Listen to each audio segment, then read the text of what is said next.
Gate लगा हुआ है ना, वो गेट के बैनर के चक्कर में उसको बाहर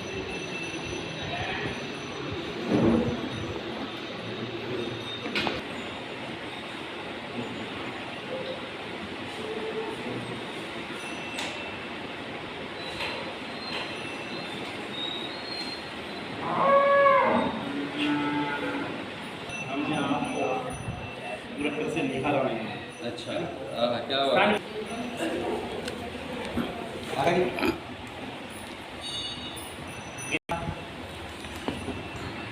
आज के इस भगवद गीता साथ व्याख्यान में, प्रवचन में, ज्ञान गंगा में, ज्ञान सागर में आपका सबका हार्दिक स्वागत। 10 महीनों का प्रवाह चलते आ रहा है, आप निरंतर आ रहे हैं।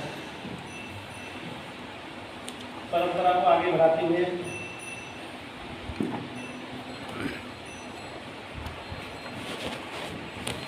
मैं गजानन पांडे जी से निवेदन करता हूं कि आए और गुरुवर्य डॉक्टर प्रकाश मालवीय जी का पुष्पहार द्वारा स्वागत करेंगे। आप सभी से जोरदार ताली की गुजारिश।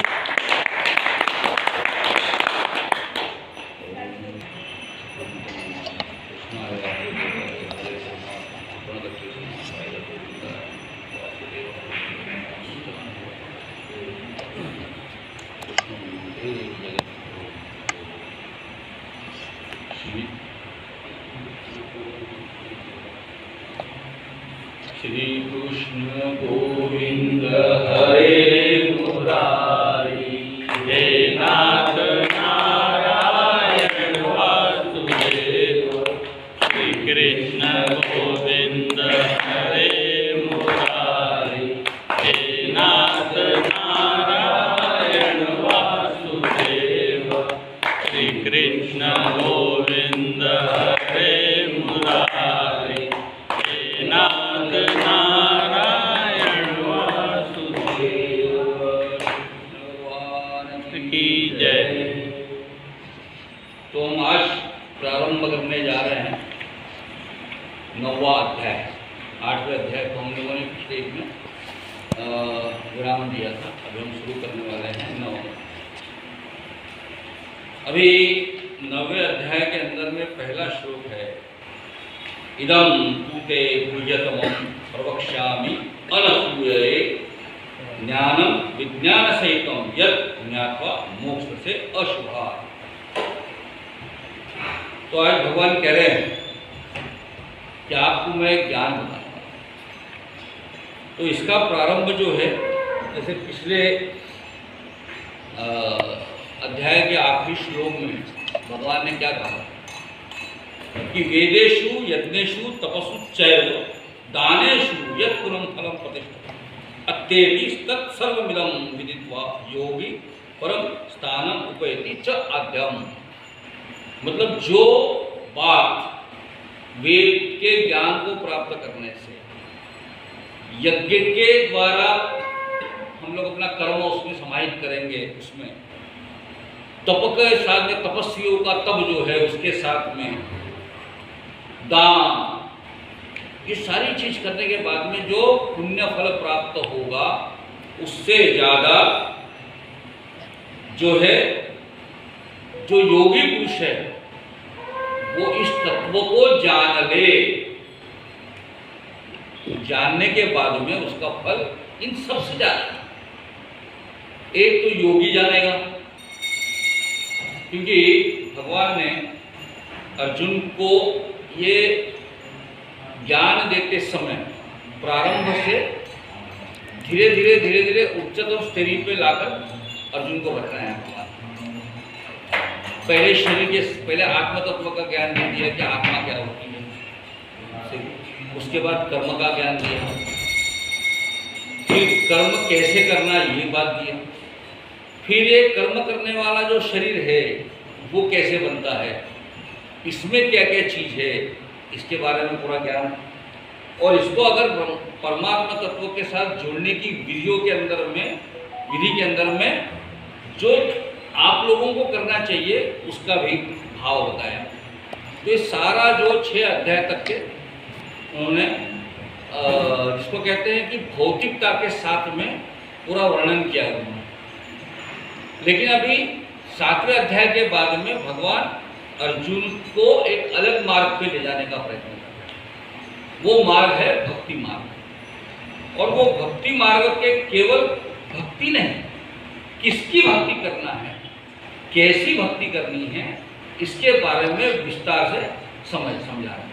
तो पिछले अध्याय में भी अपन ने देखा कि जो लोग भक्ति मार्ग में जाते हैं उनके जीवन में क्या क्या घटता है, और केवल जीवन में ही नहीं, जीवन के बाद का सफर है, जो गतियां हैं, ऊर्ध्वगति, मध्य गति, अधोगति, इनके बारे में भी विस्तार से बताता है। तो ये बताने के बाद या 8वें अध्याय में वो जो योगी है, समझे कि नहीं, भगवान ने अर्जुन के कहा ना कि योग युक्तो भव अर्जुन, हे अर्जुन तू इस तरीके से योग के मार्ग में चल, योगी बन। और क्या होता है कि ये योगी जो होते हैं इनको सारा जो पुण्य फल प्राप्त होता है वह इन सारे चीज़ों से भी ज़्यादा प्राप्त होता है, तो योगी बन। अब इसके बाद आज के इसमें वो अभी जो अध्याय शुरू है उसके अंदर में पहला विषय उनका कौन सा, कि इदं तुते गुह्यतमं प्रवक्ष्यामि अनसूये। अब मैं अत्यंत गोपनीय ज्ञान बता रहा हूँ। क्यों बता रहा हूँ? अनसूये, ये शब्द बड़ा महत्वपूर्ण है।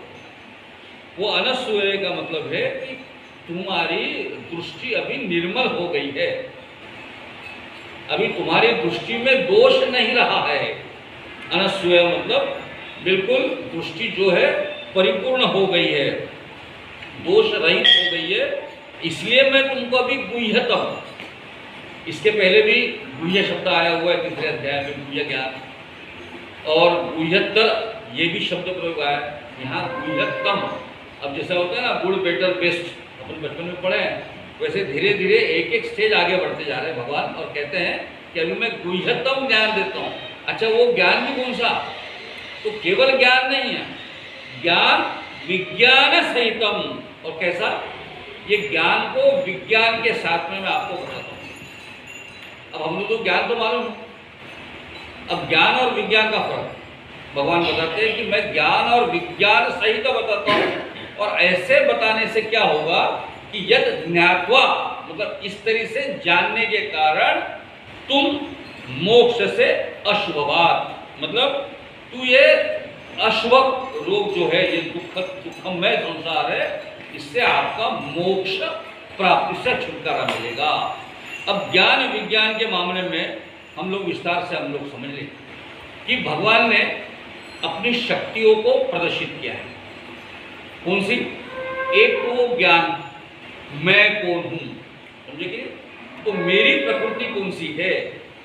तो मेरी ये परा प्रकृति है, दिव्य प्रकृति है मेरी, और दूसरी जो है अपरा प्रकृति है। एक तो मैं हूँ पूरे ब्रह्मांड का रचयिता, और दूसरी वो जिससे ये रचना हुई है। एक तो रचनाकार है परमात्मा, एक उसकी रचना है। तो जो रचनाकार है वो परा प्रकृति है, वो ज्ञान है, और उसके द्वारा जो घटता है वो सारा विज्ञान है। हम लोग भी समझ लें, हम लोग भी स्कूल कॉलेज में जाते हैं, हमको विज्ञान पढ़ाया जाता है। तो हम विज्ञान पढ़ते हैं मतलब क्या पढ़ते हैं हम लोग? किसी चीज से कुछ चीजें बनती है, उसे हम विज्ञान कहते हैं। नहीं, ये लकड़ी, पेड़ की लकड़ी है, अब उससे अनेक अनेक चीजें बन सकती है, ये विज्ञान हो गया। लेकिन उस पेड़ के लकड़ी को काटकर उसमें कुर्सी बनाना, टेबल बनाना, मूर्ति बनाना, मंदिर की चौखट बनाना, ये सारा तो विज्ञान के रूप में आएगा। क्योंकि ज्ञान वो है कि ये है, कोई चीज है, ये ज्ञान, इससे जो चीज बनती है वो विज्ञान के अंदर में आएगी। तो इसलिए परा प्रकृति में दिव्य ज्ञान मैं हूँ परमात्मा, और उसके बाद का जो विज्ञान है वो समझ ले कि विज्ञान में ये रचना कैसे बनती है। तो ये जो है, ये ज्ञान और विज्ञान का जो फर्क है, ये बताने के बाद भगवान कहते हैं कि राज विद्या, उसके बारे में अगले श्लोक में 8 गुणों के साथ वर्णन किया है। 8 गुणों के साथ कौन सी?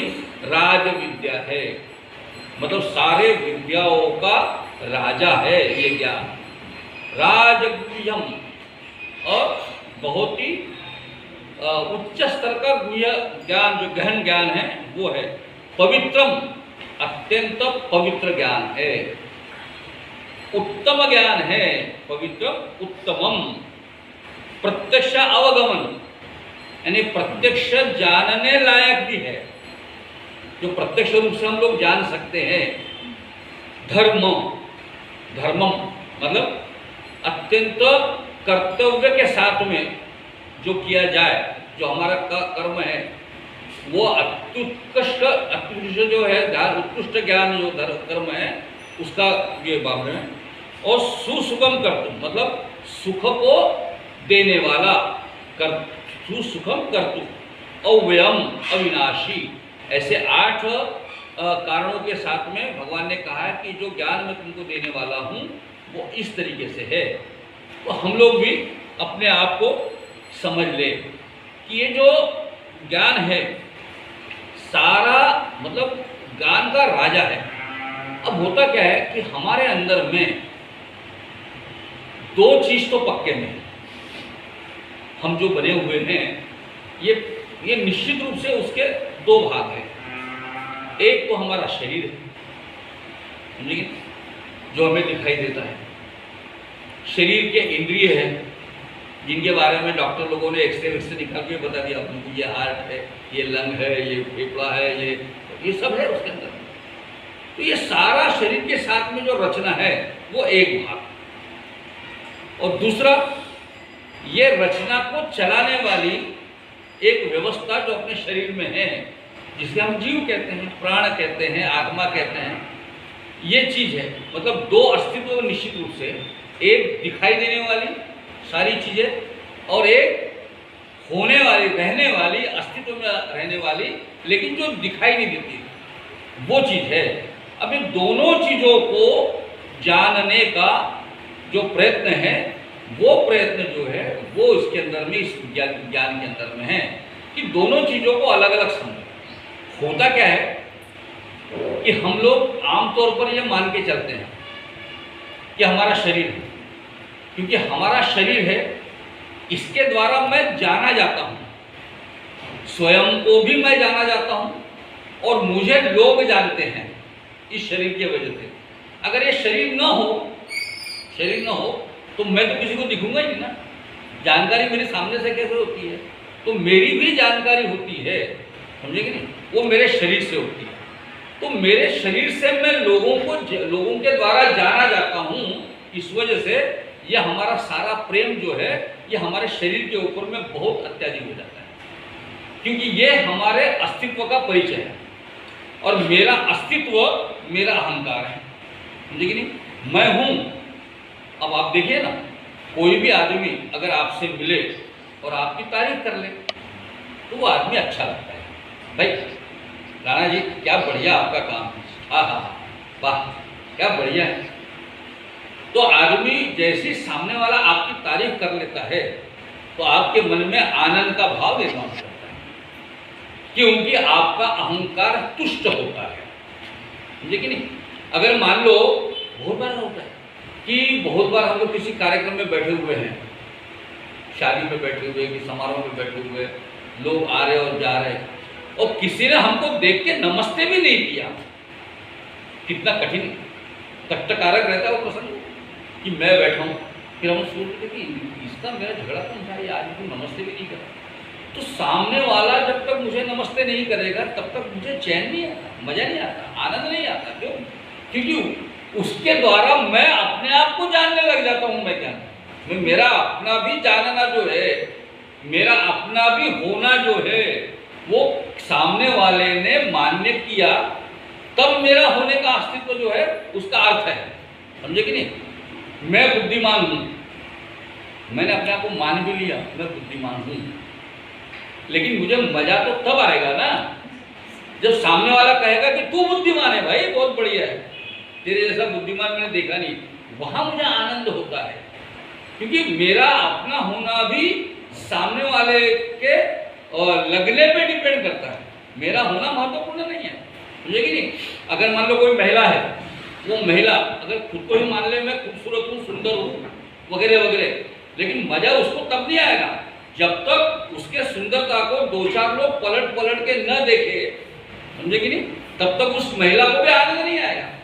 अच्छा, उसके लिए अपनी सुंदरता को बढ़ाने के लिए वो महिला भी न जाने कितने साजो सामान जमा करती है। भाई ठीक है ना, पहले जमाने में नहीं होता था, अभी तो जगह जगह ब्यूटी पार्लर खुले भाई। देखो जगह जगह ब्यूटी पार्लर खुले और जगह जगह जिम खुले हैं। मुझे शरीर भी, आदमी भी अपने आप को अच्छा दिखने के लिए, ताकि लोग उसका सम्मान करे, उसके लिए न जाने कितने जुगत लगाते हैं, जुगाड़ जिसको बड़ी भाषा में वो करते हैं, कितना प्रयास करते हैं केवल इसके लिए कि मैं दिखूं लोगों को। लेकिन ये समझ में नहीं आता कि जो चीज को तुम संवारने जा रहे हो, जिस चीज का तुम अहंकार करते हो, वो चीज तो हर रोज मर रही है, हर रोज। मतलब कल भी जो मैं था वो आज नहीं हूं, कल जो था।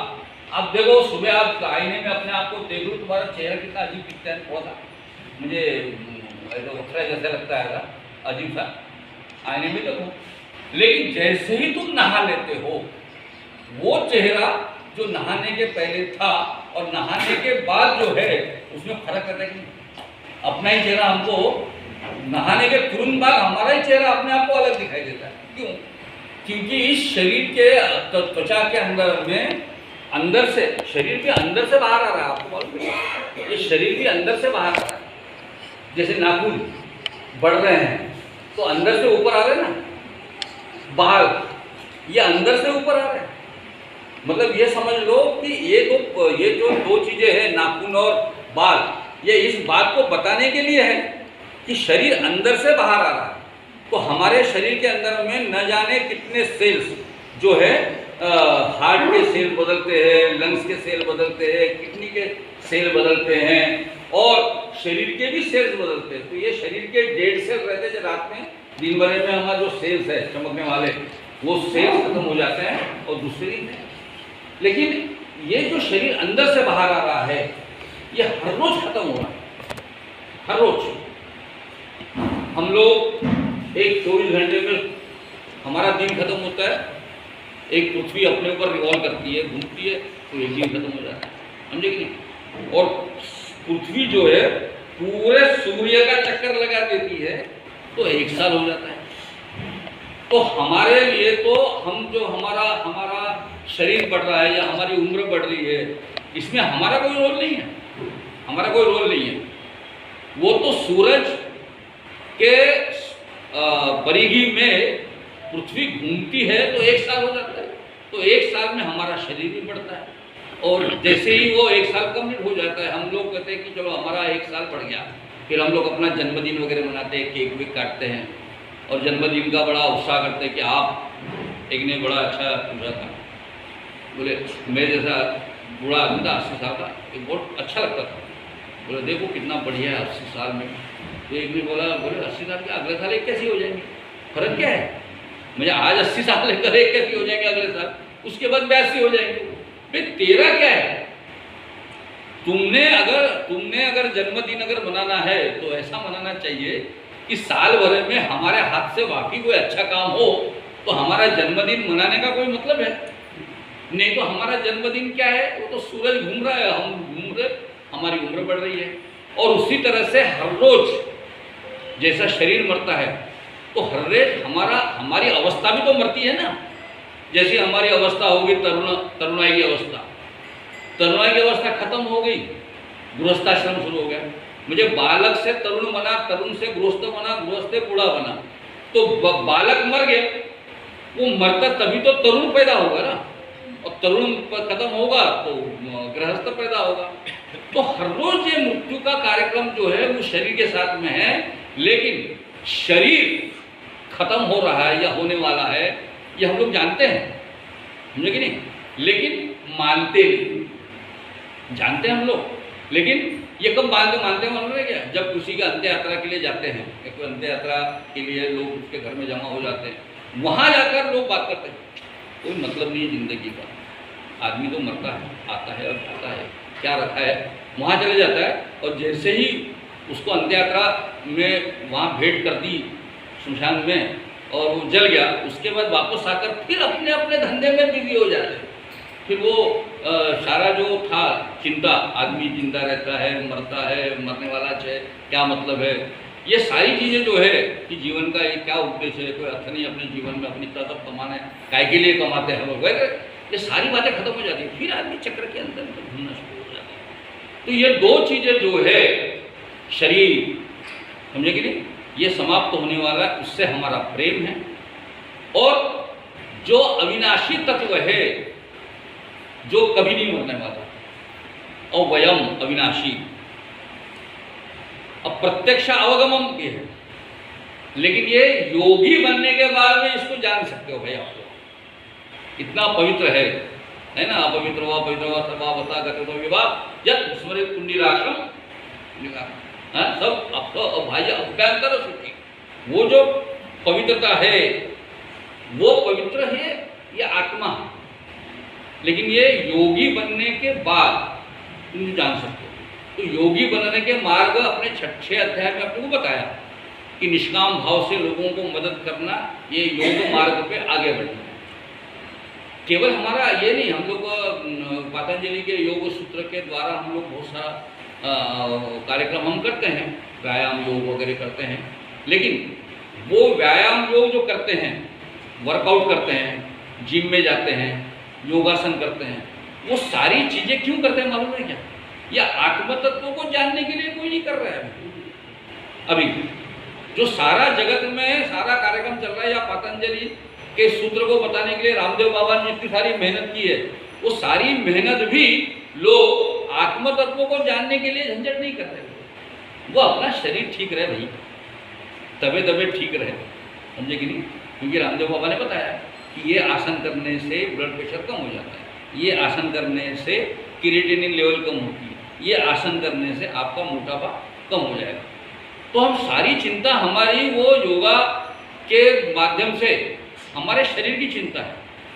लेकिन मैं कई लोगों से कहता हूँ कि आप आसन प्राणायाम वगैरह करते हैं, लेकिन उसके द्वारा योग सूत्र को मन से पढ़ो आप, क्योंकि इसके आगे जो है, इसके आगे बहुत कुछ है, उससे जानना जो है वो प्रत्यक्ष रूप से तुम जान सकते हो, उस मार्ग से जाओगे। इसलिए अंतिमतः उससे जानना यही सुख का एक कार्यक्रम है। लेकिन जो ऐसे देखो, यहाँ तक तो बता दिया कि इनको जानने से क्या होगा, ये तो बता दिया। अब अगला श्लोक जो है, अश्रद्धाना पुरुषा धर्मस्यास्य परंतप अप्राप्य मां निवर्तन्ते मृत्यु संसार वर्तमनि। देखो, इस यानी कौन जो लोग हैं जो इनको नहीं पाते, उनका क्या होता है? जो लोग इस झंझट में नहीं पड़ते कि अविनाशी तत्वों को जाने समझे, जो हम लोग प्रत्यक्ष रूप से अनुभव भी कर सकते हैं, लेकिन हमें डर भी लगता है उसके जानने के चक्कर में अगर कुछ गड़बड़ हुई तो। यानी बहुत बार लोग योगासन करते समय, जैसे मेडिटेशन करते करते अगर वो उस भाव में गए, ध्यान अवस्था में भी गए, तो हड़बड़ा के जागृत भी हो जाते हैं। उनको डर लगा कहीं ऐसा करते करते मैं निकल न जाऊँ, तो कभी कभी बहुत बार वो अपने आप को खींच भी लेते हैं ज़्यादा नहीं करने का, समझे कि नहीं? तो वो जो लोग हैं जो जानना चाहते हैं परमात्मा को, वो योगी तो है, लेकिन जो लोग नहीं जानना चाहते हैं, जिनका ये जो अश्रद्ध है, अश्रद्धाना पुरुष, जो ऐसे श्रद्धा रहित पुरुष रहते हैं, उनका क्या होता है? वो होता है मृत्यु रूप संसार चक्र में आते जाते रहते हैं, आते जाते रहते हैं। अब वो क्यों आते रहते हैं? इसकी एक कथा एक जगह पुराण में पढ़ी मैंने, अच्छी कथा है। एक अंधा आदमी रहता है, वो एक किले में कैद है। अंधा आदमी एक किले में कैद है। अब उसको बाहर जाना है, लेकिन बाहर जाने का एक रास्ता भी है, दरवाजा खुला है, लेकिन वो आदमी अंधा होने की वजह से क्या करेगा? दीवार का सहारा ले लेकर चलेगा ना। तो उसको पता है कि एक दरवाजा है, वो दरवाजे को देख देख के तू दीवार के ऊपर में हाथ लगा कर देखते जा, और दरवाजा आएगा निकल जा। वो आदमी वो दीवार को हाथ सटाकर धीरे धीरे चल रहा है, लेकिन जैसे ही दरवाजा आ जाता है उसको कहीं खुजली उजली हो जाती है, और जैसी खुजली हो जाती है वो दरवाजा को हाथ छोड़ के खुजलाने लग जाता है और दरवाजा निकल जाता है और फिर चले जा रहा है। फिर वो उसको समझ में नहीं आता, दरवाजा तो नहीं आगे मिलेगा, तो फिर शुरू हो जाता है दरवाजा ढूंढते ढूंढते ढूंढते, फिर दरवाजे के पास आते हैं बराबर फिर खुजलाना शुरू हो जाता है इधर, फिर आगे बढ़ जाता है। तो हम लोगों के लिए परमात्मा को जानने का दरवाजा है, लेकिन हम इस अश्रद्धा होने के कारण, उसका अंधत्व हमारे ऊपर होने के कारण हम शरीर के इंद्रियों के भोगों की खुजली में व्यस्त हो जाते हैं। हम उस खुजली में खुजलाना शुरू कर देते हैं, जैसी भोग इच्छा, समझे कि नहीं, कुछ भी हो जाए। परमात्मा तो ठीक है, लेकिन क्या है, अगले ये धंधे के अंदर में अगले साल में अपने को पिछले साल के घाटे को पूरा करके अगले साल का अपने को प्रॉफिट कमाने का है, शुरू कार्यक्रम। तो अपने अपने इंद्रियों के भोग के साथ, मतलब देखो ना, मैंने कई बार आपको पिछले बार भी बताया कि भंडारा में लोग शरीर सुदृढ़ रहने के लिए नदी पे नहाने जाएंगे, फिर नदी के ऊपर में आने के बाद में मंदिर है, शिव जी का मंदिर, वहाँ पे अगर सब लोग व्यायाम, आसन, प्राणायाम सब करेंगे, मेडिटेशन करेंगे, और बाहर आकर भंडारा में मिशन के होटल में जाके बढ़िया 2 आलू भूले और 1 प्लेट मिशन और आनंद लेंगे। तो ऐसा है कि सारा जो वहाँ कार्यक्रम कर लिया था हम लोगों ने, उसका सारा जो इधर में कर दिया, समझे कि नहीं। तो होता यह है कि ये जो इंद्रियों की चाह होती है, समझे कि नहीं, मतलब एक गले में एक भंडारा में एक शेर पड़ा था, मैंने मेरा ही कहा शेर है कि बहुत पीते थे हम सुबह से लेके शाम तक, बहुत पीते थे हम सुबह से लेके शाम तक, तौबा भी कर लेते हैं इस जाम से उस जाम तक। ज़्यादा बड़ी तौबा नहीं करते हम लोग, बहुत लंबी तौबा नहीं करते, यानी बहुत दूर तक हमारे क्या बोलते हैं उसको, अपने आप को रोकने का, इंद्रिय के मोह को रोकने का काम भी करते नहीं। गलत है यार, ना गलत है यार। अब तू कहता है तो और एक लेता हूँ, ऐसा कहने वाले बहुत लोग मेरे को दिखे है ना कि नहीं। तो ये सारी चीज़ें इसके वजह से हम लोग इस संसार के चक्र में, और हमारा बड़ा अजीब भी है, हमें अच्छा लगता है, हम सब लोग जो है ना मनुष्य प्राणी, हमें अच्छा भी लगता है, ये सारा दुख भी है, हमारे जन्मते ही हमारे दुख का प्रारंभ हो जाता है जो मृत्यु तक है, लेकिन हमें ये दुख भी बड़ा अच्छा लगता है? आनंद देता है। तो हमारे दुख के होने के कारण हमारे परमात्मा बड़ा बड़ा अजीब है, वो हमारे दुख के काल को दे देता है, परेशानियों के, लेकिन हमको अच्छा लगने वाले आइटम भी दे देता है। फिर तुम्हारा बच्चा होता है, फिर बच्चे को तुमको होता है तो तुम्हारा नाती दिखना शुरू हो जाता है ना, नाती। तो हम हमारे दुख को भुलाने के लिए खिलौना भी ऊपर वाले ने दे दिया हमको, तो हम उसके अंदर भी फंसे हुए रहते हैं। यानी वो ऐसे है ना, हर शख्स दुनिया में हादसाओं से डरता है, मृत्यु का मिट्टी का खिलौना है, फिर भी खाना होने से डरता है, समझे कि नहीं। न जिंदगी पर बसिस्ता, न मौत पर रहता, फिर भी कब खुदा होने से डरता है। जिंदगी की कैद में फंसा इंसान रिहाई मांगता है, रिहा होने से डरता है।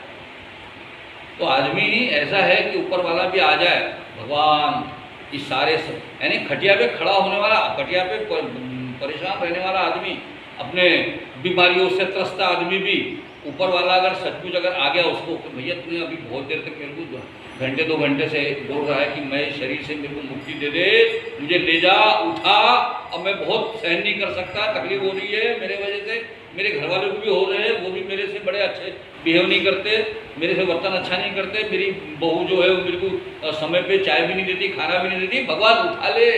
और भगवान आ गया, चल नहीं जी अभी तो मेरे नातिन का शादी रोकने वाली है, उसके चक्कर में तो ऐसा करना, नातिन की शादी। अपने वो सत्यनारायण की कथा में नहीं क्या, सत्यनारायण की कथा में साधु वाणी की कथा आपने पढ़ी है ना, साधु वाणी, तो वही कथा है कि भैया रुक जा, मैं कथा बाद में करूँगा, अभी बच्ची होने दे, फिर बच्ची होने के बाद बोलता है उसको बड़ी होने दे, फिर शादी होने दे, शादी होने के बाद भूल जाता है। तो आदमी को भी ये शरीर जो है अच्छा लगता है, ये संसार अच्छा लगता है, क्योंकि परमात्मा ने उसके अंदर में ये सारी चीज़ें डाल दी हैं। लेकिन एक मजा है कि ये जो सारे प्राणियों के अंदर में ये सारी चीजें हैं, भूख, भय, निद्रा, मैथुन, ये सारी चीजें हैं। एक आदमी है जिसके अंदर, जिसको ये अधिकार दिया है कि तुम अपने कर्मों से आगे बढ़ते हुए तुम परमात्मा को पाने के मार्ग पे जा सकते हो। ये हक मानव छोड़कर किसी को परमात्मा ने नहीं दिया। सबको कहा है कि तुम भोग, तुम्हारे कर्म के प्रारब्ध कर्म के हिसाब से जो तुम बने हो, समझे कि नहीं, जो प्राणी बने हो वो तुम बनो और मरो, समझे कि नहीं। लेकिन परमात्मा ने मानव इसलिए बनाया है कि तुम अपने आप को उन्नत गति के अंदर में डाल सकते हो। इसलिए जो व्यक्ति इस श्रद्धा के भाव से नहीं भरता, वो आदमी मृत्यु संसार के अंदर में चलते रहता है। और परमात्मा आगे कहते हैं, परमात्मा अर्जुन को भक्ति भाव के तरफ ले जा रहे हैं। तो ये कहते हैं कि मया ततम इदम सर्वम जगत व्यक्तम मूर्तिनाम मत्सानि सर्वभूतानि च सर्वभूतानि न चाहम तेषु अवस्थितम। यहाँ पे ये मत्स्तानी ये जो शब्द है वो 3 श्लोक में आया हुआ है कि मया ततम इदम सर्वम जगत व्यक्ति मूर्तिनाम मत्स्तानि सर्वभूतानि न चाहम तेषु अवस्थितम न च मत्तानि भूतानि पश्यमे योगम ईश्वरम भूत भ्रम च भूतस्थो मम आत्मा भूत भावना। और आगे का उसका जो जिसको कहते हैं दृष्टांत या उदाहरण के द्वारा समझाना है, तो अगला श्लोक भी है, यथा आकाश स्थितो नित्यम वायु सर्वत्र गो महान तथा सर्वाणि भूतानि मस्तानि इति उपधारय। 3 जगह आ रहा है। यानी ये कहते हैं कि मैं हर जगह व्याप्त हूँ, सब स्थान पे मैं हूँ, मत्स्तानि, मैं हर जगह पे हूँ। तो उन्होंने यहाँ पे पहला उदाहरण दिया है कि ये जगत जैसा है, सब जगह है। परमात्मा तत्व जो है वो हर जगह है। जैसे पानी, बर्फ में भी पानी है, यानी पानी का स्वरूप जो है, सागर में पानी, लहर में पानी है, पानी में लहर है। अब लहर पानी है नहीं, तो लहर पानी नहीं है। बड़ा अच्छा कहते हैं कि ये न च मस्तानि भूतानि पश्य, बड़ा सुंदर है। ये भूत, सारे भूत जो है मुझ में है, समझे कि नहीं। लेकिन मैं उसके अंदर में हूँ, लेकिन मैं उसके अंदर में भी नहीं हूँ। बड़ा सुंदर, मतलब ये जिसको कहते हैं ना, परमात्मा भगवान जो है अर्जुन को ये चीज बताकर अपना ऐश्वर्य बता रहा है कि मैं सब जगह हूँ, लेकिन मैं हर जगह नहीं हूँ। सब जगह हूँ लेकिन सब जगह नहीं हूँ। कितना बड़ा अजीब है, ये भी संवाद लगता है, लेकिन बड़ा अच्छा है। लेकिन भगवान हर जगह पे है, स्थित है। लेकिन अगर वो भगवान अगर शरीर के अंदर में है, समझे कि नहीं, तो भगवान शरीर के अंदर में है, यहाँ तक ठीक है, लेकिन मैं नहीं हूँ, ये भी कहते हैं। क्यों? क्योंकि वो शरीर के अंदर में, अगर शरीर परमात्मा है, शरीर अगर परमात्मा है, तो शरीर को मृत्यु तय है। अगर शरीर में परमात्मा है तो उसके अंदर में भी तो मृत्यु होनी चाहिए ना, फिर परमात्मा को भी मृत्यु होगी ना। परमात्मा की मृत्यु नहीं होती, मतलब परमात्मा उसके अंदर में है लेकिन उसके अंदर में नहीं है पूरी तरह से।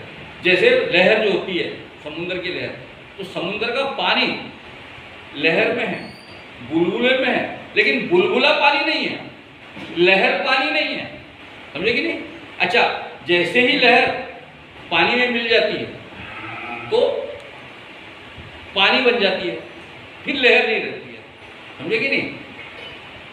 तो वो ज्ञानेश्वरी में इसका बड़ा सुंदर उत्तर है कि ये सुंदर उदाहरण दिया है कि एक नमक की एक गुड़िया रहती है, नमक की गुड़िया, वो निकलती है समुद्र के किनारे किनारे घूमने के लिए, समुद्र की आवाज़ सुन के घबरा जाती है, उसको डर लगता है कि समुद्र का जो पानी है वो पानी मुझे अंदर ले लेगा तो मैं तो समाप्त हो जाऊंगा, तो पानी से डरती है।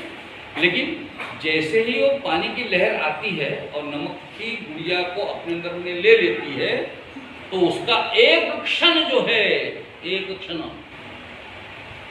भरी, तो एक क्षण में उसका जो डर है वो दूसरे क्षण पे खत्म हो गया। क्यों? क्योंकि वो समुंदर बन गया। एक बार आपको मैंने शेर सुनाया था शायद कि कतरा कतरा ही रहा, ये शेर सुनाया मुझे बड़ा अच्छा लगता है कि कतरा कतरा ही रहा समंदर से फना हो, समंदर से जुदा होकर, कतरा कतरा समंदर से जुदा होकर, कतरा कतरा न रहा समंदर में फना होकर। तो ये कतरा समंदर में जाता है तो समंदर बन जाता है। तो परमात्मा कहते हैं कि मैं निराकार, वैसे निराकार, मैं निराकार परमात्मा, मैं तदम इदम सर्वम जगत अव्यक्त मूर्तिना, अव्यक्त हूँ, समझे कि नहीं? मैं दिखाई नहीं देता, लेकिन सारा जगत जो है, सारे जगत में व्याप्त हूँ और सारा सर्वभूतानि न च अहम, मैं नहीं हूँ उसमें, न च अहम तेषु अवस्थितम, मतलब मैं उसके अंदर में नहीं हूँ, सारे जगत में व्याप्त हूँ, समझे कि नहीं? लेकिन मैं उसमें स्थित नहीं हूँ। अवस्थित मतलब मैं सबके अंदर में हूँ लेकिन उससे मैं अलग हूँ, क्योंकि अगर वो ही मैं हो जाऊं तो उसका मृत्यु और मेरा मृत्यु शरीर का हो जाएगा। लेकिन शरीर के अंदर में मैं हूं तो शरीर भगवान नहीं बन सका, शरीर अविनाशी नहीं हो गया, क्योंकि ये दोनों के अंदर का जो फर्क है ये जान ले, परमात्मा कहते हैं।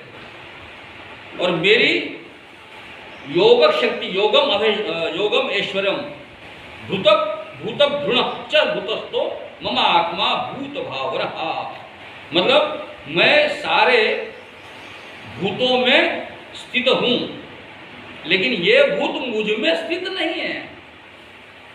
लेकिन मेरी योग शक्ति देख कि सबको धारण पोषण करने वाला, मैं उत्पन्न करने वाला, मैं जो हूं, परमात्मा भी कहते हैं ना, मैं परमात्मा तत्व में भी आत्मा तत्व है कि नहीं? तो परमात्मा तत्व जो है वह मैं उस भूतों में स्थित नहीं हूं। उसका उदाहरण फिर आगे, आकाश स्थितो नित्यम वायु सर्वत्र वो महान तथा सर्वाणी भूतानि मस्तानि इति उपधारय। ये कहते हैं कि जैसे आकाश है तो आकाश में वायु सब तरफ है, लेकिन आकाश में ये वायु होने के बाद में भी आकाश वायु नहीं है, उससे वो अलग है। तो जैसे मैं मेरे संकल्पों के द्वारा मैं निर्माण, जो सारा जगत निर्माण होता है वो सब भूत मुझ में स्थित है, लेकिन मैं उसके अंदर में नहीं हूं। जैसे आकाश में वायु है, समझे कि नहीं? लेकिन वायु आकाश नहीं है, क्योंकि वायु की एक सीमा रेखा है लेकिन आकाश की कोई सीमा रेखा नहीं है। हे अर्जुन, सर्वभूतानि कौन्तेय प्रकृतिम यान्ति मामिकाम कल्पक्षय पुनस्तानि कल्पादो विसृजाम्य हम। सृजन, मुझे ये कहते हैं कि कल्पों के अंत में सब भूत मेरी प्रकृति को प्राप्त होते हैं और फिर लीन हो जाते हैं। तो ये बड़ा सुंदर है। मैंने आपको पिछले बार कहा था, काल मापन बताया था मैंने कि एक त्रस्रेणु से भी त्रुटि, वेद, लव, निमिष, क्षण, ये सब करते करते हम पूरा काल मापन कहाँ तक जा रहा है? कल्प तक। तो कल्प किसको बोलते हैं ये समझ लो आप। हम लोग अपने वो पूजा विधि में भी हमारे पुजारी कहते हैं ना, वो श्वेत वाराह कल्पे वैवस्वत मनवंतरे, समझे कि नहीं? 28 कलियुगे कली प्रथम चरण, ये संकल्प को मतलब हम बता रहे हैं। तो हम इसको समझ लें कि ये जो एक 43,20,000 का जो काल है, कलयुग, द्वापर युग, त्रेता युग, सतयुग का, वह एक काल है। वो 43,20,000 मानवीय वर्ष है। तो इस काल में क्या होता है, इस पृथ्वी के ऊपर में कई बार सृष्टि बदलती है, समाप्ति भी हो जाती है। ये हमको पता नहीं चलता कि ये खत्म हो गई, लेकिन इसका खत्म होना तय है। अभी कलयुग है, कलयुग का 28वां कलयुग चल रहा है। श्वेतवाराह कल्प के अंदर में जो वैवस्वत मनवंतर है, ये सब आधे आधे में है। श्वेतवाराह कल्प, उसका जो वैवस्वत मनवंतर है, ऐसे 14 मनवंतर होते हैं। 14 मनवंतर का अभी 7वां मनवंतर है वैवस्वत मनवंतर। इसके पहले जो चाक्षुष मनवंतर हो गया वो चला गया। अभी उसके बाद ये मनवंतर खत्म हो जाए, जैसे कलयुग खत्म हो जाएगा। कलयुग कब खत्म होएगा, अभी और साल जो बाकी है, मतलब 43,20,000 साल गुनीले 28, ये हो गया। अभी 71.4 में जो बचा है, उतना काल भी बचा है कलयुग का। तो कलयुग तो वो श्वेतवाराह कल्प का बचा है, लेकिन अभी कलयुग का भी अपने को 4,32,000 काल जो है पार करना है। इसके बाद धीरे धीरे धीरे धीरे धीरे धीरे पृथ्वी के ऊपर का जनजीवन खत्म, फिर शुरू होगा सतयुग। तो फिर प्राणी, पेड़ पौधे, नए नए बड़े बड़े प्राणी फिर पैदा होंगे, फिर वो खत्म होंगे, फिर आदमी पैदा होगा, फिर उनके सारे लोग बढ़ते जाएंगे, फिर वो आदमी बढ़ेंगे, बुद्धिमान लोग बढ़ेंगे, फिर वो सारा ज्ञान प्राप्त करेंगे और फिर खत्म हो गया। फिर ये सारी सृष्टि, फिर वो राम अवतार, कृष्ण अवतार, ये समझने का कोई कारण नहीं है कि राम अवतार इसी काल में हुआ है, राम का अवतार इसी काल में हुआ है, उसने इसी काल में हुआ है, ये समझने का कोई कारण नहीं है। ये कई बार, मतलब अगर आप वो जटायु और उत्तर रामचरितमानस में अगर आप वो पढ़ेंगे, काकभूषुंडी और जटायु का संवाद अगर पढ़ेंगे, तो उसमें वो काकभूषुंडी जी कहते हैं जटायु को कि मैंने 17 बार रामायण, राम की कथा होते हुए मैंने देखी है, और 11 बार तो मैंने महाभारत देखी है। इसका मतलब क्या है कि ये केवल इस काल का ही विषय नहीं है। हर काल में रामायण होती है, हर काल में रामायण होता है, हर काल में सारा जगत संसार फिर खड़ा हो जाता है। तो इसी तरीके से ये सारा तो होता है, फिर ये सारी पृथ्वी का जनजीवन समाप्त हो जाता है। पृथ्वी समाप्त कब, मनवंतर के बाद। मनवंतर के बाद खत्म होता है, फिर दूसरा मनवंतर जब शुरू हो जाता है, तो फिर उसका अलग इंद्र, अलग वायु हो सकता है। उस मनवंतर में हम अभी ऑक्सीजन में जी रहे हैं, ऑक्सीजन में वो मनवंतर आएगा तो शायद सारा जनजीवन क्लोरीन के ऊपर में जिंदा रहने वाले लोग पैदा हो जाएंगे। उस समय कोई नया आकार से कोई प्राणी दिखाई देंगे, ये सब होगा। लेकिन ये सारा संसार जो है वो एक कल्प में खत्म हो जाता है। मैं 43,20,000 गुना 1,000 बार ये सारा युग परिवर्तित होते रहेगा। वहाँ जाकर ब्रह्मा का दिन खत्म होगा, ब्रह्मा खत्म। इसका विस्तार से वर्णन जो है ना, ऋग्वेद में भी, ऋग्वेद के नासदीय सूक्त में ये सृष्टि का पूरा अवतरण जो है उसका वर्णन है। छांदोग्य उपनिषद में भी है, यानी ये सारा वर्णन जो भागवत कथा में भी है, 3-4 अध्याय के अंदर में भागवत कथा में ये सृष्टि का पूर्ण वर्णन है, निर्माण कैसे होती है। होता क्या है कि भागवत कथा में, क्योंकि वो भक्ति भाव का विषय रहता है, नारद भक्ति सूत्र के साथ में नारद और भक्ति के बीच का जो जिसको चर्चा है, वहाँ से भागवत कथा प्रारंभ होती है। और पूरा भक्ति का विषय होने की वजह से उसके अंदर में बहुत तेजी से जो भागवत कथाकार होते हैं वो पहले, दूसरे, तीसरे, चौथे अध्याय, वो चौथे, 5वें, 6वें, 7वें, 9वें स्कंद तक पहले 3 दिन में भागवत कथा समापन होती है। पहले 3 दिन में, पहले 3 दिन के अंदर में पूरे 9 खंड जो है वो आएंगे, स्कंद जिसको बोलते हैं वो आएंगे। और फिर कृष्ण जन्म के साथ में वो कृष्ण जन्म पूरे 10वें स्कंद का विषय है, और वो सबसे ज़्यादा अध्याय और 10वें स्कंद, क्योंकि कृष्ण भागवत कथा का नायक होने के कारण भगवान जी जो है वो उस कथा के नायक है, उसकी वजह से उनका चित्रण भागवत कथा में ज़्यादा आता है। और 11वें स्कंद में तो पूरा भक्ति का स्वरूप है। उद्धव जी के साथ में जो चर्चा है कृष्ण भगवान की, वो सुनने लायक है। लेकिन ये सारी चीजें जो है बार बार घटने वाली चीज है, वैसे ही ये सारी सृष्टि जो है वो खत्म है। अब इसका नासादी सूत्र में बड़ा सुंदर उत्तर है। वो कहते हैं, अब देखो आपको हम लोग दिखाई देते हैं, समझे कि नहीं, ये सृष्टि का निर्माण करो। जो कहते हैं ना कि कल्प के अंत में फिर मैं सबको विलीन कर देता हूँ। अब आप सोचिए कि आप और मैं, हम बने हैं सूक्ष्मतम सेल से बने। इसमें कोई अमान्य होने वाली चीज़ नहीं है, क्योंकि हमारा जन्म ही दो सूक्ष्म कणों के संयोग से माँ के गर्भ में पैदा हुआ। वो कितना छोटा रहता है, सूक्ष्म कण, एक स्पर्म, एक ओवरी का बीज, ये दोनों मिलते हैं और अंदर में एक गांठ कितनी सूक्ष्म होगी। फिर उसके अंदर में भाग होते हैं, 2, 2 के 4, 4 के 8, 8 के 16, 16 के 64 बढ़ते जाते हैं और धीरे धीरे बढ़ते वो एक गोला बनता है। देखिए बच्चा होता है 3, 3.5 किलो का, समझे कि नहीं, वो सारे आकारमान वगैरह भी बढ़ गए और उसके बाद वो बढ़ता यहाँ तक। अब सोचो कि ये हमारा जो देह बना हुआ है उसके अंदर में सेल्स कितने हैं, तो ट्रिलियंस ऑफ ट्रिलियंस, मुझे अरबों खरबों छोटे छोटे सूक्ष्म कणों से मैं बना हूँ, लेकिन मैं कॉम्पैक्ट हूँ। जैसे एक धूल होती है ना, जैसे मिट्टी भर धूल लो आप मिट्टी के अंदर में, उसको पानी में मिलाओ और पानी में मिला के उसका गोला बनाओ, तो इतनी बड़ी मिट्टी का गोला इतना सा बनेगा गोला पानी मिलाने के बाद। और जैसा गोला दबाते जाओ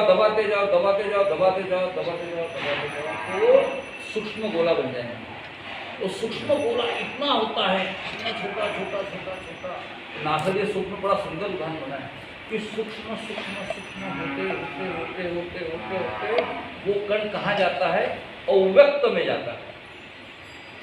मतलब ऐसी जगह पर रहता है कि वहाँ पे वो नासादी सूत्र का मेरे ख्याल महाभारत चल रही थी उस समय, प्रारंभ में एक सूत्र आता था, पहले अंतरिक्ष भी नहीं था, असद भी नहीं था, असद भी नहीं था, ऐसा मैंने सुना है, अभी याद नहीं आता हूँ मेरे को।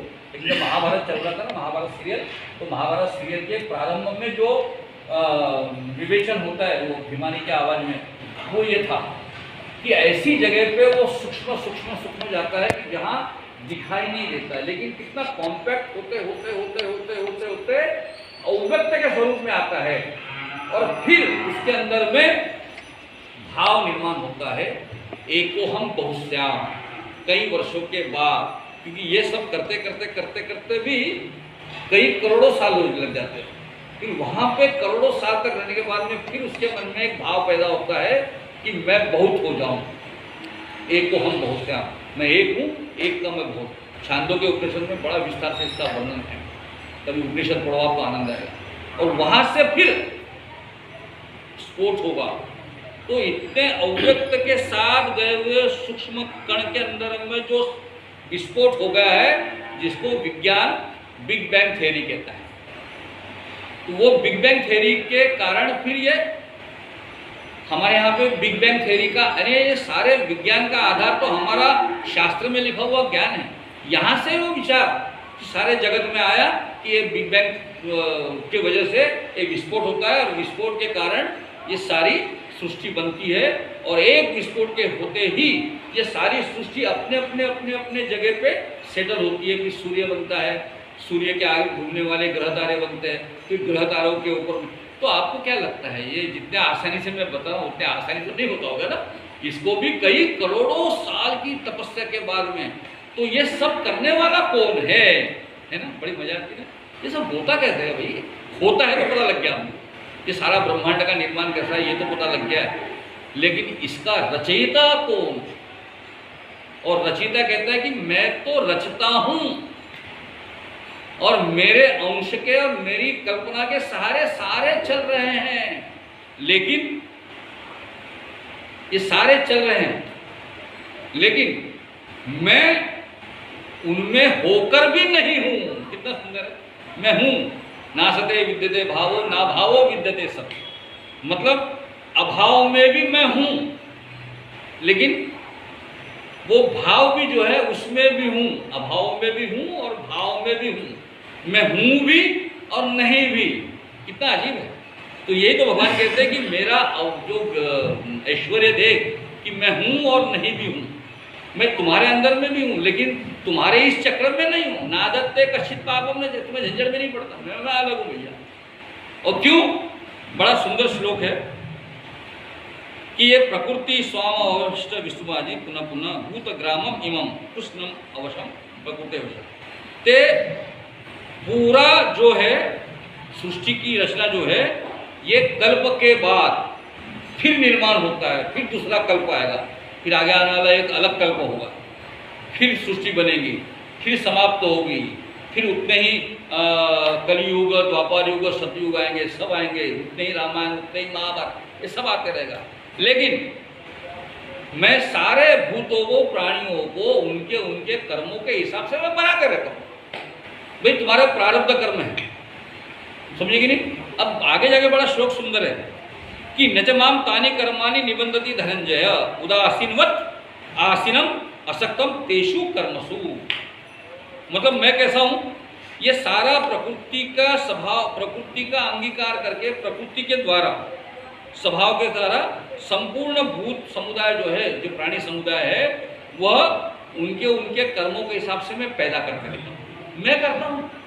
अब यहाँ तो मैं करता हूँ बोल देता हूँ, और आगे क्या कहता है कि मयाध्यक्ष ने प्रकृति सुयते चराचरम हेतु आने न कुंते जगत विपरिवर्तते।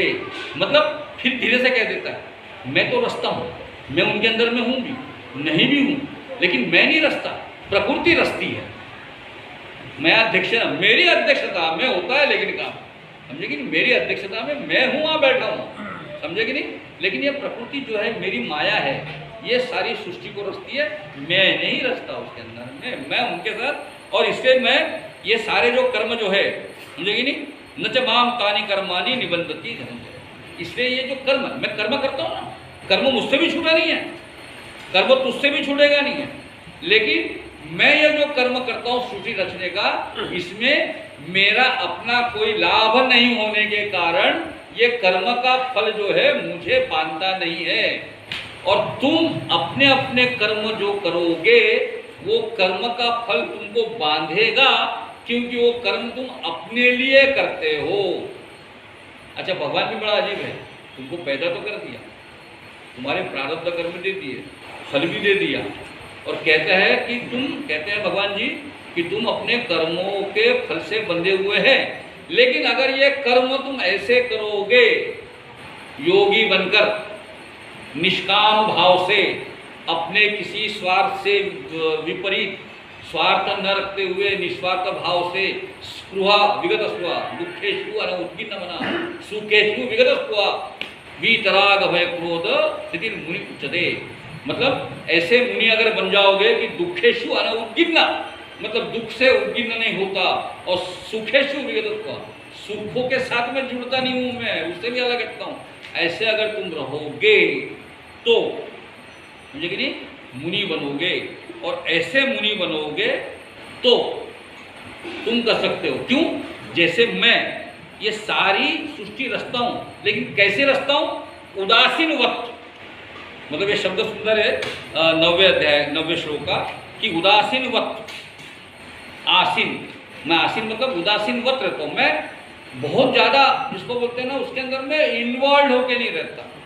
हमारे जीवन में अभी इतना ही कहता हूँ कि हमारे जीवन में इस श्लोकों को हम लोगों ने देखना चाहिए, क्योंकि हम लोग भी अपने जीवन में इतने ही उदासीनवत, उदासीन नहीं उदासीनवत, ये बड़ा सबसे महत्वपूर्ण है कि हमको उदासीन नहीं रहना है, मतलब छोड़ छाड़ के नहीं भागना है, संसार से अलग हट के जानकर अभी क्या रखा है जीवन के अंदर में, बाल बच्चे तो है लेकिन अभी कोई मतलब नहीं है, हाथ में पकड़ा झोला और निकल गए। जैसे हमारे मोदी साहब कहते हैं ना, मैं तो फकीर झोला पकड़ चल जाऊँगा।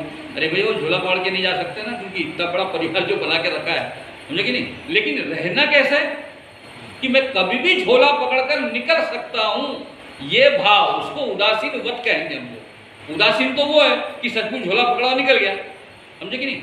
ये ऐसा त्याग छोड़ छाड़ के निकल गया। लेकिन मैं आपको बताता हूँ, ऐसे लोग जो बड़े बड़े अपने घर में था, हमारे उम्र के तुम्हारे उम्र में आने के बाद में ऐसे लगने लगता है हम लोग कि आजकल बेटा बराबर ध्यान नहीं देता, बहू ध्यान नहीं देती, चाय भी बराबर समय भी नहीं था, खाने के लिए नहीं पूछता, घर में कोई आता नहीं, मेरे को पूछता भी नहीं। आजकल मेरा बेटा ही सब कुछ कर लेता है, मेरे से सलाह भी नहीं लेता।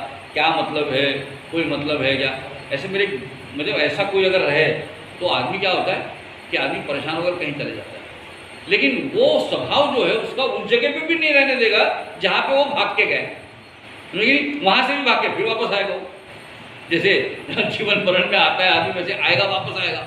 उसी तरह से उदासीन वत होना मतलब अपने मन का भाव जो है वो भाव इस तरीके से हो कि मैं कभी भी इसको छोड़ के जा सकता हूँ। ये भाव यानी मतलब ज़्यादा इन्वॉल्व नहीं होना। ये घर, जिस घर में आप लोग रहते हो, वो घर के साथ, घर होता क्या है, मिट्टी ईंट गारों का बना हुआ रहता है, लेकिन होता क्या है कि उसके साथ हम लोग ऐसे जुड़ जाते हैं कि हमको डर लगने लगता है कि ये घर हमारा छूट जाएगा, मेरा बेटा अगर सही ढंग से काम नहीं करेगा तो ये घर तो बिक जाएगा। मेरा भाव मेरे लड़के के अच्छाई के अंदर में नहीं है, ये घर का कहीं गड़बड़ ना हो जाए इस डर के मारे। तो ऐसा न रहते हुए इस सारे मामलों में हम लोग इस निरपेक्ष भाव से रहे, इस तरह से हम लोग जीवन में अपने संसार को रखे। इस भाव के साथ में अगर तुम योगी बनोगे तो भगवान जी अर्जुन को कह रहे हैं इस तरह से अब जाओ, मैं कहूँ, मेरा ईश्वर समझ में आ गया ना आपके कि मैं क्या हूँ। आगे आने वाले श्लोकों के अंदर में भी विस्तार से परमात्मा जो है अपने विभूतियों को बताएगा कि मैं क्या क्या हूँ। यहाँ भगवान ने शुरू कर दिया अभी आगे कि मैं क्या क्या हूँ। अभी धीरे धीरे वो अपनी 8वें अध्याय में, 9वें अध्याय में, 10वें अध्याय में, 11वें अध्याय के अंदर में भगवान अपने विशाल ऐश्वर्य का परिचय अर्जुन को करते हैं। हम उसी को अगले प्रकरण में हम देखेंगे। हम यहाँ पे अपने आप को रोकते हैं। चलो तो एक तो सब लोग मिलकर 3 बार अपन एक श्लोक का पाठ करते हैं। नाम संकीर्तनम यस्य सर्व पाप प्रणाशनम प्रणामो दुख शमनम तन्नमामि हरिं परम। नाम संकीर्तनम यस्य सर्व पाप प्रणाशनम प्रणामो दुख शमनम तन्नमामि हरिं परम। नाम संकीर्तनम यस्य सर्व पाप प्रणाशनम प्रणामो दुख शमनम तन्नमामि हरिं परम। भगवान की जय। आरती करेंगे। आप कुछ कह रहे थे।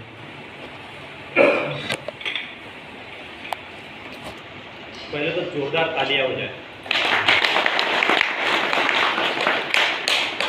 तालियां किस बात के लिए? बोलो बोलो। मेरी आवाज आ रही है? तो बुलंद डॉक्टर प्रकाश मालगावी जी ये नए क्रिएटर है। अभी अभी हमने प्रोग्राम देखा है और आपको सुनने के लिए विशेष लोग आए हुए हैं आज। वो संजय टेमरे जी है ना, वो आपको बहुत ही है ना, वो बोपचे जी बोले ऐसा मालगावी जी आ रहे क्या? तो आपकी एक क्रिएटिविटी है और आपका जो ज्ञान है, हमें भागवत गीता तो सब लोग सुनते हैं, सार भी सुनते हैं, भगवत कथा भी सुनते हैं, लेकिन जो आप हमें सुनाते हैं तो हम मन ऐसे बिल्कुल ध्यानस्थ हो जाते हैं कि हम द्वापर युग में है, त्रेता युग में या कलयुग में या सतयुग में, ऐसा पूरा भास होता है। चारों युगों का भास करने वाले डॉक्टर प्रकाश मालगावी जी को पुनः जोरदार तालियों की गुजारिश करता हूँ। हमें यहाँ तक समाज सेवा की गाथा और अपना योगदान देने वाले राजू साजिया जी भाई भंडारा से निरंतर आते हैं और अपना पूरा योगदान देते हैं। आप सभी तो देते हैं, लेकिन वहाँ से आकर इस कार्यक्रम को 10 महीने से पूरा पुनीत कार्य करने में अपना योगदान दे रहे हैं। उनके जोरदार तालियों की गुजारिश। ट्विटर की बात करें, मैं मोदी जी के कार्यक्रम से बहुत प्रभावित हूँ। यहाँ पे हमारे जो भी जया किशोरी जी बोलो, मैत्री ठाकुर जी बोलो, और वो बहुत सारे विविध क्षेत्र में कार्य करने वाले, लेकिन हमें जो पुनीत कार्य का ये साध्य हुआ है और हम जो एक पिछले 10 माह से एकत्र हर सोमवार के समय पर आकर आपकी इस ज्ञान घर का भंडारा से निरंतर यहाँ आने पहुँचाने के लिए, मैं पुलिस के बारे में तो लोगों का बड़ा अलग ध्यान था, समाज में अलग विषय है, लोगों का अलग उनका क्षेत्र है। अरे यार पुलिस बोले तो अलग होता है, लेकिन पुलिस में रहते हुए समाज में अपनी बात को, अपना नाम को, अपने कार्य को समाज तक, अंतिम व्यक्ति तक पहुंचाने का ये पुनीत कार्य उन हमारे भंडारा जिले के पुलिस अधीक्षक, ये कार्य तो उनके पिताजी से चलते आ रहे, जैसे मैं उनके पिताजी से आया था, माताजी से सुना है, और उनके भाई भी जो कार्य कर रहे हैं, मैं उनके कार्य को, इस पुनीत कार्य को नमन करता हूँ। और हम सौभाग्यवान सारे समझते हैं कि यह अवसर पिछले 10 महीनों से और आने वाले पूरे निरंतर मिलेगा। मैं संजय धामी जी, आइए। और महोदय, मैं आपका न्यू क्रिएटर के ऊपर मैं आपसे स्वागत करना चाहते हैं, आपका पुष्प सदारा जी, आप आइए। हमारे लिए आप न्यू क्रिएटर हैं, आप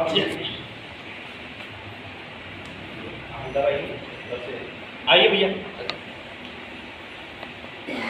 तो यह पुनीत कार्य के लिए मैं आपका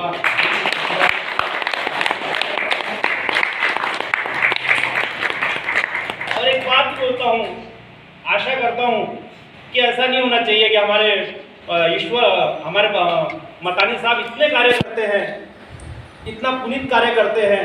एक कथा सुना है रघुनाथ जी की, आपने सुना होगा। एक जज साहब थे और जज साहब अपना जजमेंट देते समय साक्षात भगवान के दर्शन हुए उनको।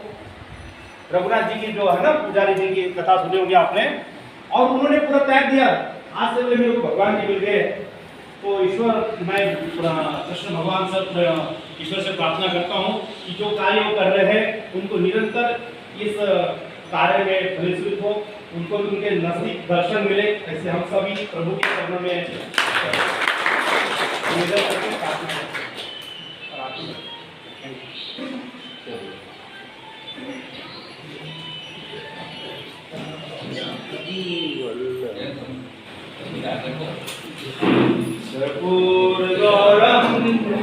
करुणावतारं संसार सारं भुजगेन्द्रहारं सदा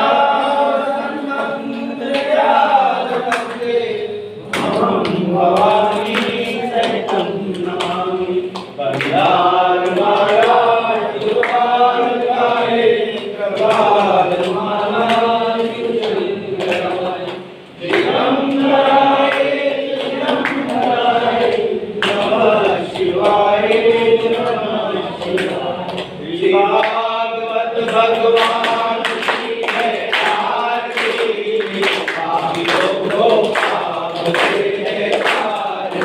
की है आरती, भगवान की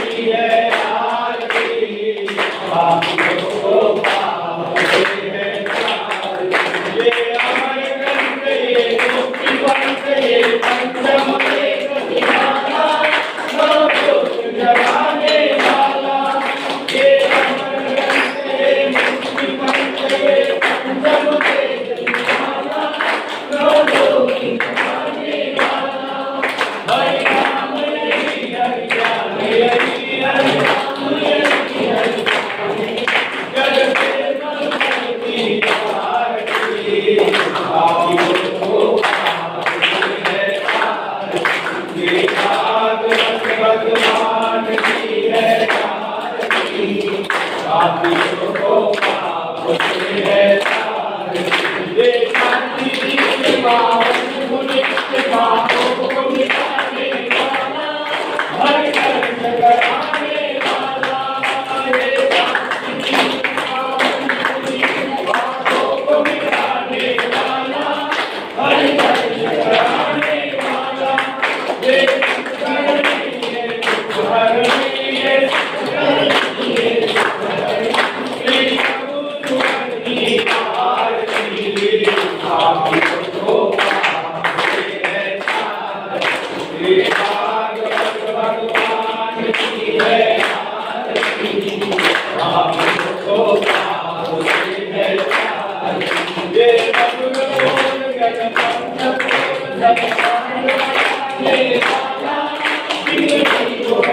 ये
वाले की जय, कांवर बिहारी लाल की जय, राजा रामचंद्र भगवान की जय। सभी बोले पूज्य गुरुदेव की जय, भक्तों की जय, आज के आनंद की जय,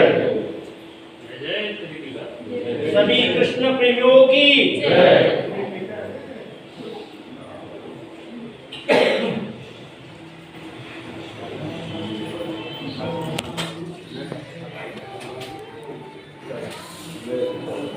जय श्री राम।